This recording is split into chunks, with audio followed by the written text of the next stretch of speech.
याचना से लेकर जगन गुर्जर की हत्या तक, राजस्थान में गुर्जरों को लगी किसकी नजर? राजस्थान में गुर्जर सियासत का सबसे बड़ा संकट। नमस्कार, मैं हूं साक्षी ठाकुर और आप देख रहे हैं भारत रफ्तार। आखिर गुर्जर समाज को लग गई है किसकी नजर? आप सोच रहे होंगे कि हम ऐसा क्यों कह रहे हैं, तो चलिए आज हम आपको राजस्थान की उन 3 बड़ी तस्वीरों से रूबरू कराते हैं जिसने न सिर्फ सरकार की नींद उड़ा दी बल्कि पूरे प्रदेश के प्रशासनिक अमले में हड़कंप मचा दिया है। एक तरफ आक्रोश है, दूसरी तरफ अपनों को खोने का दर्द, तीसरी तरफ पानी के हक की वो लड़ाई जो दशकों से सुलग रही है। शुरुआत करते हैं उस सनसनीखेज खबर से जिसने राजस्थान की सबसे सुरक्षित माने जाने वाली अजमेर हाई सिक्योरिटी जेल की सुरक्षा व्यवस्था को तार-तार कर दिया। चंबल का कुख्यात पूर्व डकैत जगन गुर्जर, जो कभी बीहड़ों का राजा हुआ करता था, उसकी जेल के भीतर बैरक में ही गला दबाकर हत्या कर दी गई। आरोप लगा है साथी कैदी विष्णु जाट पर।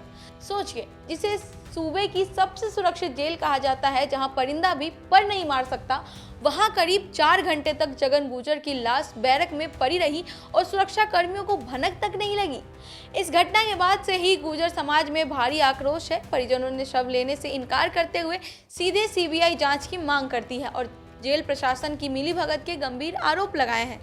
वहीं दूसरी तरफ अभी जगन गुर्जर की हत्या की आग ठंडी भी नहीं हुई थी कि इसी हाई सिक्योरिटी जेल से रविवार देर रात एक ऐसी खबर आई जिसने पुलिस प्रशासन के हाथ पांव फुला दिए। जगन गुर्जर का सगा भाई पप्पू गुर्जर, जो इसी जेल में बंद है, रविवार रात अचानक उसके सीने में तेज दर्द उठा और उसे भयंकर घबराहट होने लगी। जेल प्रशासन कोई जोखिम नहीं लेना चाहता था। आनन फानन में रविवार रात करीब 11 बजे भारी पुलिस जाब्ते और कड़े पहरे के बीच पप्पू गुर्जर को अजमेर के जेएलएन अस्पताल ले जाया गया। नजारा ऐसा था मानो अस्पताल छावनी में तब्दील हो गया हो। जेल अधीक्षक पारस जहांगीर और सिविल लाइंस थाना प्रभारी शंभू सिंह शेखावत खुद मौके पर मुस्तैद थे। गनीमत रही कि जांच के बाद पप्पू गुर्जर की रिपोर्ट्स नॉर्मल आई और प्राथमिक उपचार के बाद उसे वापस बख्तरबंद गाड़ी में जेल भेज दिया गया। लेकिन गुर्जर समाज अब पप्पू गुर्जर की सुरक्षा को लेकर भी बेहद चिंतित है और उसे धौलपुर जेल शिफ्ट करने की मांग कर रहा है। और अब बात उस तीसरी मोर्चे की जिसने पूर्वी राजस्थान को बारूद के ढेर पर लाकर खड़ा कर दिया है। एक तरफ जेल के भीतर की ये खूनी रंजिश और दूसरी तरफ पांचना बांध को लेकर गुर्जर समाज का आंदोलन और संघर्ष।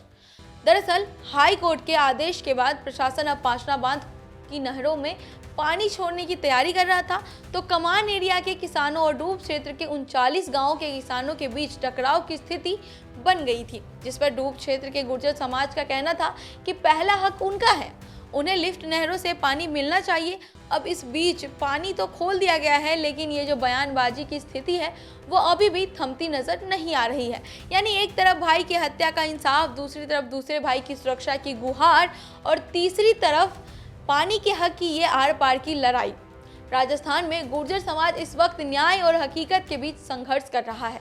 अब देखना यह होगा कि भजनलाल सरकार इन तीनों संवेदनशील मोर्चों को कैसे संभालती है और कानून व्यवस्था को बिगड़ने से कैसे रोकती है। बाकी इस पर आपकी क्या राय है, हमें कमेंट्स करके जरूर बताइएगा और बने रहिएगा भारत रफ्तार के साथ। धन्यवाद।